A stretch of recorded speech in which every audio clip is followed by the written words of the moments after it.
نماز ضائع کرنا اور خواہشات کے پیچھے چلنا، اس سے کیا مراد ہے؟ نماز ضائع کرنے سے کیا مراد ہے؟ نماز نہ پڑھنا ضائع کرنا ہے، یا نماز پڑھتے ہوئے بھی نماز ضائع ہو سکتی ہے، یا اس سے مراد وہ لوگ ہیں جو منکرین صلاۃ ہیں، نماز پڑھتے ہی نہیں؟ یہ مفسرین کے ہاں مختلفی ہے۔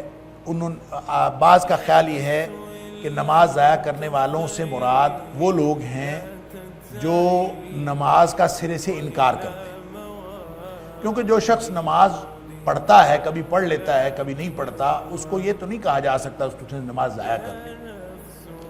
وہ نماز کا منکر تو نہیں، وہ نماز کبھی پڑھ لیتا ہے، لیکن بہرحال وہ نماز پڑھتا ہے، وہ نماز کا منکر نہیں ہے، تو وہ ان میں نہیں آئے گا۔